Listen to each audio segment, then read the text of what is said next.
been seen to be quite an involving process. This perhaps explains why a majority of local entrepreneurs opt to either go into sole proprietorships or into partnerships, which are considered less costly to start. But that perception could change as the government rolls out a one-day company registration process. Tonight, we'd like to take you through a step-by-step process on the basics of registering a business. And joining us for that is Hinga Waiyaki of Waiyaki and Associates to take us through registering a business in the easy steps. Yes. So where do you start? Normally, like everyone else, you start with an idea. And with that idea, you have what is called your name. You come with a name that is basically unique in nature. And for this instance, it could be anything. Maybe you're a garage and you say, Nyasani's Auto Garage. Or you could be a business that is looking at tourism. You say, Black and Green Tourism. But the fact that the name must be unique and it must be acceptable. It must be a name that once you present it to the registrar of companies for reservation, which is usually the first step, which we call reservation of name.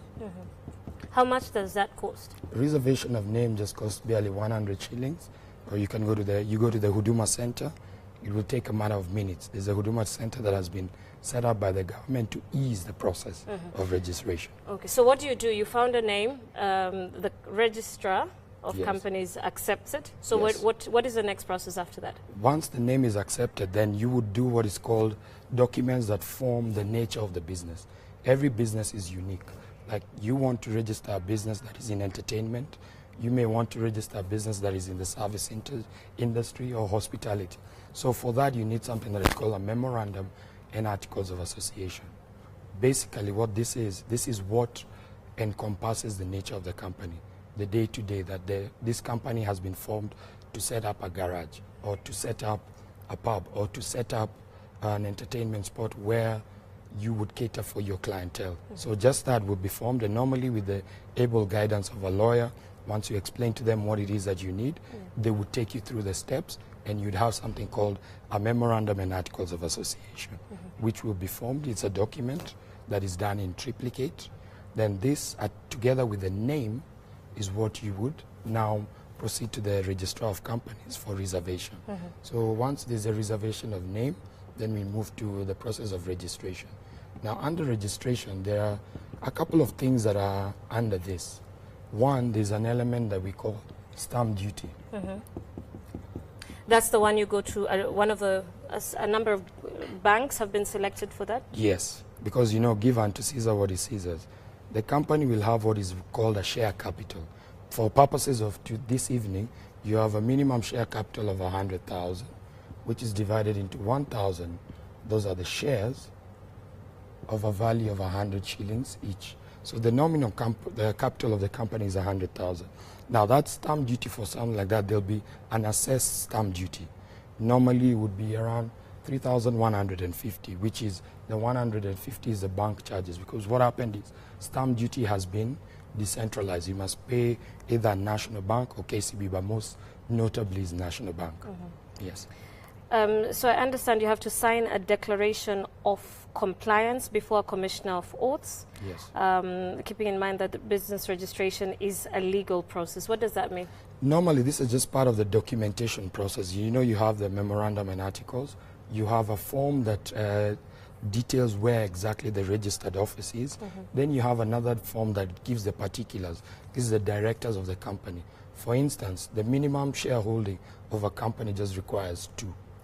For a private limited liability company, just requires 2. So those 2 directors would sign that document, and they would append their signature, and alongside their name would be the amount of shares allocated to each.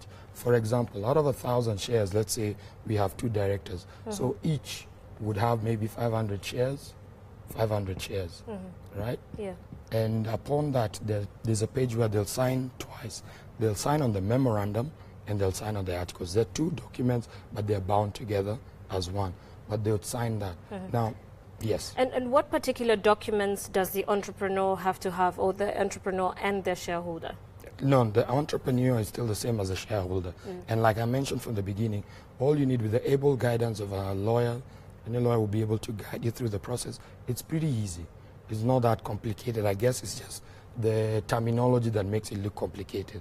But like I said, in easy steps, from reservation to payment of stamp duty to registration. And once the company is registered, usually now we are waiting with a new process that says 1 day, which means all this will be condensed into that period. You would get what is called a certificate. Yeah. I know most have seen this. It's called a certificate of incorporation. That means you're now a company limited? Yes, that means you're a company limited, and it allows you to engage in business separate from your name, because now a company, what most people need to understand, is a separate legal entity, meaning it can trade in its own name, can sue or be sued in its own name, enter into contracts in its own name. And that is now, once you get that certificate of incorporation, the next step is usually just to get a KRA PIN. For the company? Yes, because you get a PIN separate from the directors. Yes. You get a KRA PIN, and from a KRA PIN with this document, certificate, KRA PIN, and the memorandum of articles, which will be the bundle of documents, you now open a bank account. And like they say, you're good to go. All right. Tell me, how about a business name? Can I operate a business with just a business name? Yes, just to distinguish between a limited liability company and a business name. A business name is akin to a sole proprietorship, or you could be more than 2 people. All you do is, the process of registering it is slightly different from a company, because all you have, the step is the name. You have the similar step of reserving the name, which you reserve. Then from the name now, there's a form that you fill. There's a basic form.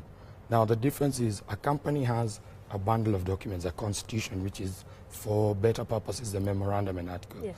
But a business name is a form you fill in, and within it you detail the location of the business, the nature of the business, and whom will be transacting the business. So for example, it could be yourself, Terry Ann Chebet, trading as Blue Violets Limited, or it could be Terry Ann Chebet and myself, Hinga Wayaki, engaging in a similar business. You will fill in those details, and then you would take that form to Sharia House.